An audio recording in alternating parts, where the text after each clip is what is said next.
To my channel resolving NEET. I am Shivangini और आज हम बात करेंगे first chapter the living world के topic diversity in the living world के बारे में। तो डाइवर्सिटी क्या होता है? किसी भी चीज में वैरायटी आना या विभिन्नताएं आना, उसको हम बोलते हैं डाइवर्सिटी।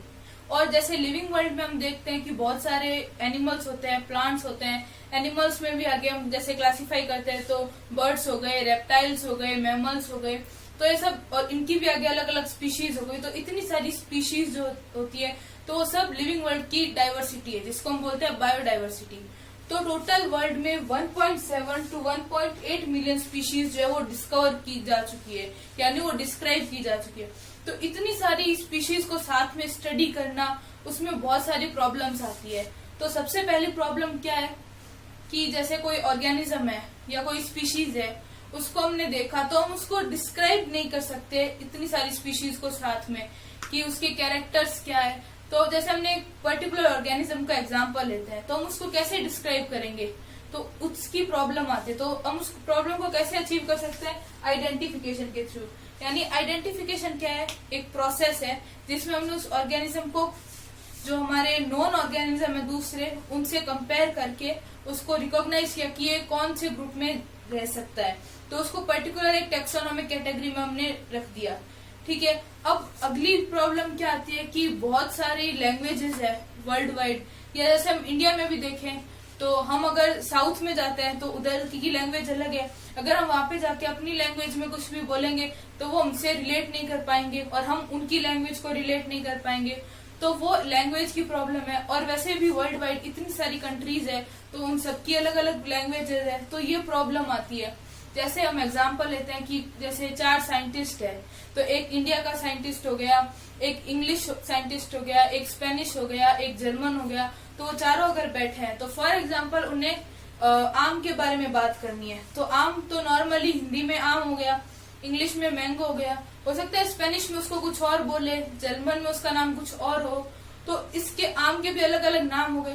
तो वो एक दूसरे से जब इसके बारे में बात करेंगे तो उस चीज को रिलेट नहीं कर पाएंगे कि वो क्या बोल रहा है। तो सबसे बड़ी प्रॉब्लम यहाँ पे आती है। तो उसको हमने कैसे अचीव किया? नॉमेनक्लेचर से। तो नॉमेनक्लेचर में क्या होता है कि हमने सारी जो स्पीशीज है, सारे ऑर्गेनिज्म है, उनको एक पर्टिकुलर नेम दे दिया जो कि यूनिवर्सल नेम है। ठीक है। तो जैसे आम का नाम हो गया मैंजीफेरा इंडिका, तो मैंजीफेरा इंडिका जो वो वर्ल्ड वाइड उसी नाम से उसको जाना जाएगा। जैसे अगर चारों साइंटिस्ट बैठे तो वो अगर आम नहीं बोल के हम उधर मैंजीफेरा इंडिका बोले तो वो चारों रिलेट कर सकते हैं इस चीज को कि किसके बारे में बात हो रही है। तो इसके लिए जो दुनिया भर के जो टेक्सोनोमिस्ट है उन्होंने 2 कोड दिए हैं। जैसे बोटेनिकल नेम के लिए एक आता है ICBN, international code for botanical nomenclature. ठीक है। और एक होता है ICZN, international code for zoological nomenclature.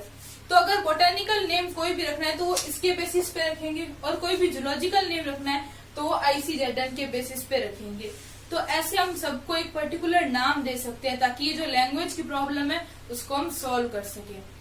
अब हमने उस ऑर्गेनिज्म को आइडेंटिफाई कर लिया, उसका नॉमेनक्लेचर कर लिया। अब उसको अलग अलग क्लासेस में हमें डिवाइड करना है, क्योंकि इतने सारे जो ऑर्गेनिजम्स हैं उनको हम एक साथ स्टडी नहीं कर सकते। जैसे हम एग्जांपल लेते हैं, जैसे राजस्थान में हो गए, मान लो 1 लाख स्टूडेंट्स हैं। ठीक है। अब उनको हम कैसे क्लासीफाई करेंगे? तो पहला हो गया जैसे हम उनको डिस्ट्रिक्ट के बेसिस पे क्लासीफाई कर सकते हैं कि जैसे बीकानेर में हो गए 10,000 स्टूडेंट्स है। अब उन 10,000 स्टूडेंट्स में भी कौन सा स्टूडेंट कौन सी क्लास का है, तो वो उसका एक अलग क्लासिफिकेशन हो गया। कि मान लो गवर्नमेंट स्कूल का हमने ले लिया एग्जाम की, गवर्नमेंट स्कूल में 1000 स्टूडेंट है। अब उनमें से भी 12th क्लास में कितने स्टूडेंट है, उन 12th क्लास के स्टूडेंट में से भी सेक्शन ए में कितने हैं, और सेक्शन ए में जैसे रोल नंबर 26 हम एग्जाम्पल लेते हैं, तो हो सकता है रोल नंबर 26 पे जो है उसका नाम है राम। तो हो सकता है राम नाम के बहुत सारे स्टूडेंट हो, पर उस पर्टिकुलर स्कूल में, उस क्लास में, उस रोल नंबर का वो एक ही स्टूडेंट होगा। तो ऐसे हम उस स्टूडेंट को आसानी से पहचान सकते हैं। या इतने सारे जैसे स्टूडेंट खड़े हैं तो हम उनको कैसे पहचानेंगे? तो हमने कह दिया कि सारे स्टूडेंट अपनी अपनी स्कूल की यूनिफॉर्म में आ गए, तो उस बेसिस पे हम उनको क्लासीफाई कर सकते हैं कि ये कौन सी स्कूल का है, ये कौन सी स्कूल का है। तो वैसे ही हम स्पीशीज को भी क्लासीफाई करते हैं, तो उनके क्लासिफिकेशन के भी अलग अलग मेथड्स होते हैं। तो उनको अपनी सिमिलैरिटीज और डिसिमिलरिटीज के बेसिस पे हम अलग अलग कन्वीनियंट कैटेगरी में उनको रखते हैं। तो अभी हमने देखा था कि नॉमेनक्लेचर क्या होता है। अब उस नॉमेनक्लेचर का भी एक सिस्टम होता है जिसको हम बोलते हैं बाइनोमियल नॉमेनक्लेचर। ये बाइनोमियल नॉमेनक्लेचर जो है वो कैरोलस लीनियस ने दिया था और इसके अकॉर्डिंग क्या होता है कि अगर कोई भी नाम है तो उसके दो पार्ट होंगे। पहला होगा उसका जेनेरिक नेम जो उसके जीनस को रिप्रेजेंट करेगा और दूसरा होगा स्पेसिफिक एपिथेट जो उसकी स्पीशीज को रिप्रेजेंट करेगा। तो जैसे ये दो नाम हो गए, एक जीनस का और एक स्पीशीज का, इसीलिए इसको बोलते हैं बाइनोमियल नॉमेनक्लेचर। ठीक है, अब इस बाइनोमियल नॉमेनक्लेचर के भी 5 रूल्स होते हैं। तो पहला हो गया कि जो भी नाम होगा, बायोलॉजिकल नेम होगा, वो हमेशा लैटिन लैंग्वेज में होगा क्योंकि वो एक डेड लैंग्वेज है। दूसरा कि कोई भी नाम के जैसे दो पार्ट अभी हमने बताए थे कि एक तो जीनस हो गया, एक स्पीशीज हो गया। तो जो उसका पहला लेटर जो होगा यानी पहला जो वर्ड होगा वो हमेशा जीनस को रिप्रेजेंट करेगा और दूसरा वर्ड जो होगा वो स्पीशीज को रिप्रेजेंट करेगा। जैसे आम का नाम हो गया मैंजीफेरा इंडिका, तो जो मैंजीफेरा है वो उसका जीनस है और इंडिका जो है वो उसकी स्पीशीज है।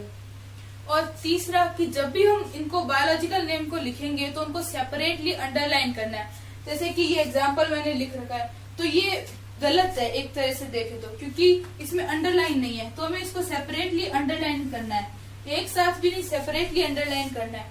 और अगर हम इसको प्रिंट कर रहे हैं या टाइप कर रहे हैं तो हमें इटैलिक्स में इसको प्रिंट करना है ताकि इसका पता ये चले कि ये लैटिन से ओरिजिन हो रखा है वर्ड। अगला क्या है कि जो भी जीनस का जो नाम होगा उसका पहला लेटर हमेशा कैपिटल होगा, जैसे ये मैंने कैपिटल लिखा है। और जो स्पीशीज का नाम है उसका पहला लेटर हमेशा स्मॉल होगा, तो यहाँ पे जो आई है वो स्मॉल ही होगा, कैपिटल नहीं आएगा। तो ये 4 हो गए। 5वां क्या है कि जो इस नेम का जो ऑथर है जिसने ये नाम दिया है उसका नाम भी साइड में कंप्रेस फॉर्म में आएगा। जैसे ये मैंजीफेरा इंडिका हो गया, आगे इसमें अंडरलाइन करने की वैसे जरूरत नहीं है तो इसका क्या मतलब है, मैंजीफेरा इंडिका लीन यानी कैरोलस लीनियस ने दिया था, तो लीनियस का ये कंप्रेस्ड फॉर्म हो गया, तो ये पूरा नाम ये हो गया मैंजीफेरा इंडिका लिन। तो ये बाइनोमियल नॉमेनक्लेचर के 5 सिस्टम। अब हम आगे देखते हैं कि टेक्सोनॉमी क्या होती है। तो अब हम बात करेंगे टेक्सोनॉमी के बारे में। तो टेक्सोनॉमी क्या होता है कि the branch of science which deals with identification, nomenclature and classification. तो जो हमने अभी तीनों पढ़े थे, आइडेंटिफिकेशन, नॉमेनक्लेचर और क्लासिफिकेशन, ये तीनों जो है वो टेक्सोनॉमी के अंडर आते हैं। तो क्वेश्चन ऐसे भी आता है कि टेक्सोनॉमी का पहला स्टेप क्या होता है।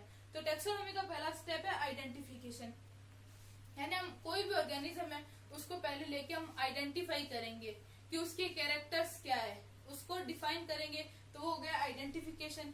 फिर हम उसका बायोलॉजिकल नेम देंगे तो वो हो गया नॉमेनक्लेचर। उसके बाद हम उसको अलग अलग कैटेगरीज में सिमिलैरिटीज और डिससिमिलैरिटीज के बेसिस पे क्लासिफाई करेंगे।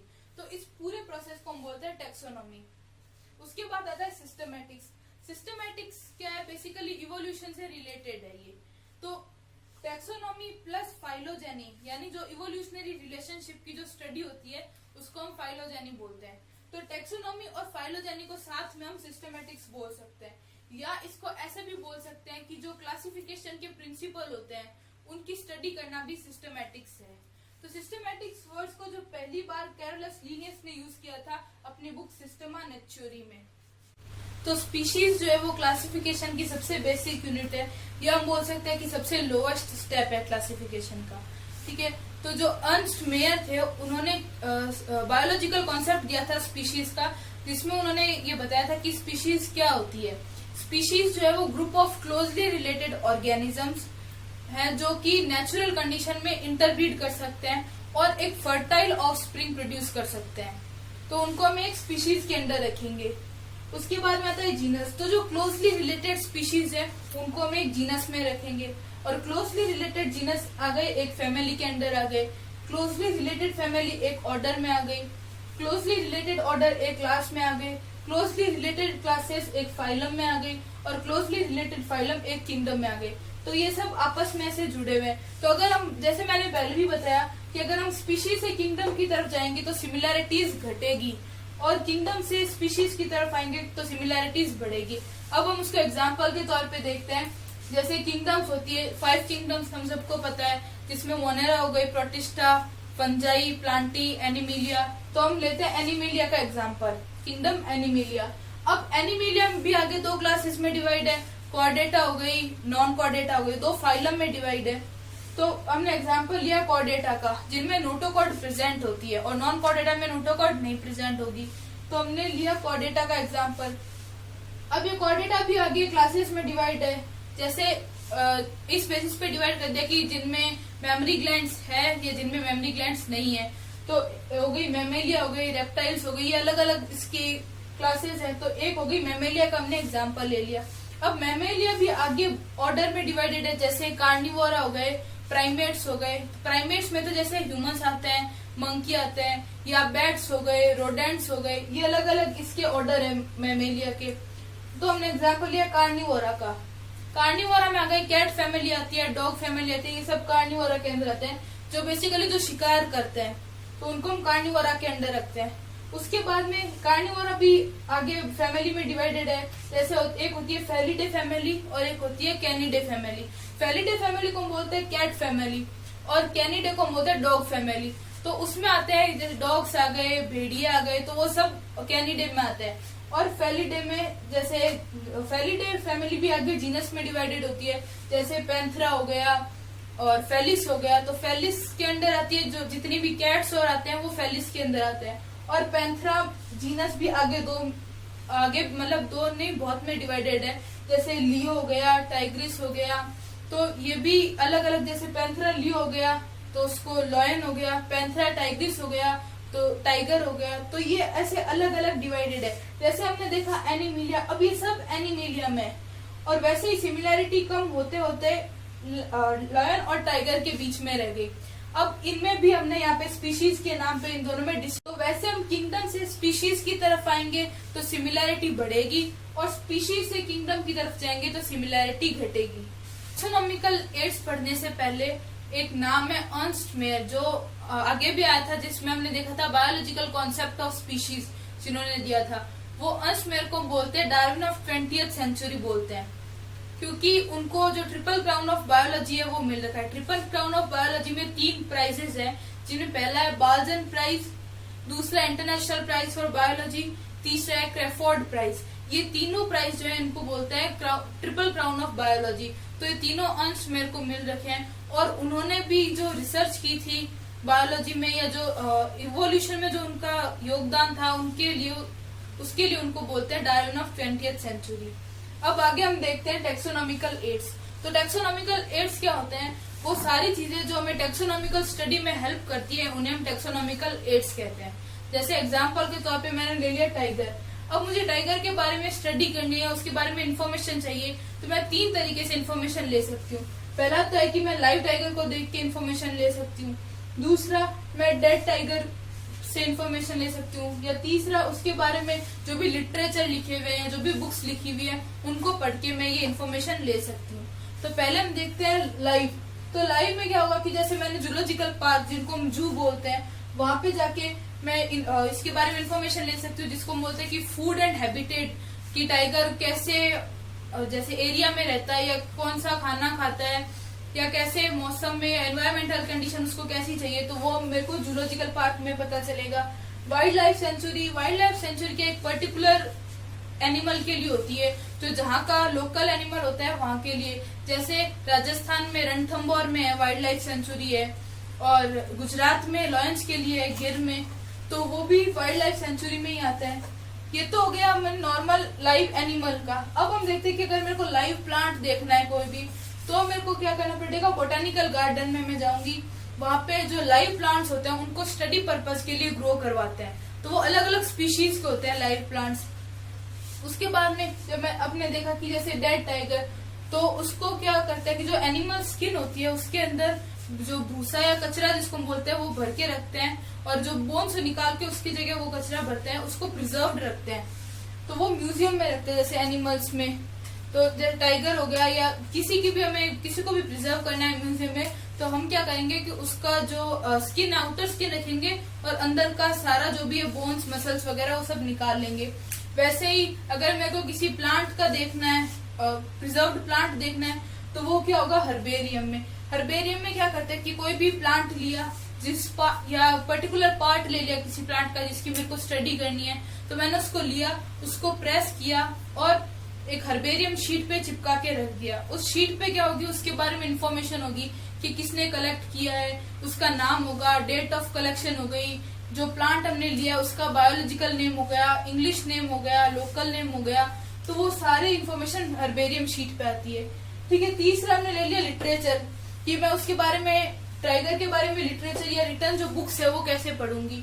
तो लिटरेचर में भी अलग अलग आता है। जैसे सबसे पहले होते हैं कैटालॉग्स होते हैं। इनमें क्या होता है कि अगर कोई भी ऑर्गेनिज्म है या कोई भी, जैसे हमने कैटेगरी ले ली, तो उसमें कोई भी अगर नई स्पीशीज या कैटेगरी अगर ऐड हो रही है या जो पुरानी है उनको हमने अपडेट किया है, तो उसकी सारी इंफॉर्मेशन हमें कैटालॉग में मिलेगी।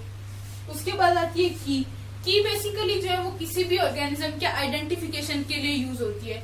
इसमें क्या होता है कि दो लाइंस होते हैं जिनको हम कपलेट्स बोलते हैं, जो दोनों आपस में ऑपोजिट बोल सकते हैं हम उसको। जैसे कि मेरे को कोई ऑर्गेनिज्म मिल गया, तो अब मेरे को पता है कि ये है, उसमें जैसे मेरे को पता करना है कि ये क्या है, तो मैंने की खोली, तो उसमें मैंने देखा कि उसमें सबसे पहले आएगा कि वो मोटाइल है या नॉन मोटाइल है। तो मैंने देखा उसको कि ये मोटाइल है, तो उसमें लिखा हुआ कि अगर ये नॉन मोटाइल है तो आप पेज नंबर 4 पे जाओ, अगर ये मोटाइल है तो आप पेज नंबर 9 पे जाओ। तो मैंने देख लिया कि वो मोटाइल है, तो मैं पेज नंबर 9 पे गई। तो फिर आगे उसमें होगी, तो उसमें मेरे को पता चल गया कि ये ठीक है, ये एनिमल है। तो उसके बाद में वो आएगा कि इसमें नोटोकॉर्ड प्रेजेंट है या नोटोकॉर्ड प्रेजेंट नहीं है। अगर प्रेजेंट है तो आप पेज नंबर 3 पे जाओ, अगर प्रेजेंट नहीं है तो आप पेज नंबर 11 पे जाओ। तो फिर मैं नोटोकॉर्ड मैंने देखी, नोटोकॉर्ड प्रेजेंट है, तो मैं पेज नंबर 11 पे गई। तो ऐसे उसमें क्या, हर एक सेंटेंस को हम लीड बोलते हैं। और जैसे ये दो ऑपोजिट है, कॉन्ट्रास्टिंग जो लाइन्स है, उनको हम बोलते हैं कपलेट। तो की जो होती है वो बेसिकली आइडेंटिफिकेशन के लिए होती है। और फ्लोरा जो है वो अगेन प्लांट्स के लिए होती है, कि अगर कोई भी प्लांट स्पीशीज का जो डिस्क्रिप्शन है वो हमें फ्लोरा में मिलता है। फिर आते हैं मैनुअल्स। मैनुअल्स क्या होते हैं, जो बुक्स होते हैं जो किसी भी स्पीशीज का जो लोकल एरिया में जो स्पीशीज है उसका वो रिकॉर्ड रखते हैं, मैनुअल्स। और ये जो वो टेक्सोनॉमिकल पर्पस के लिए भी यूज होते हैं। अगला आता है मोनोग्राफ।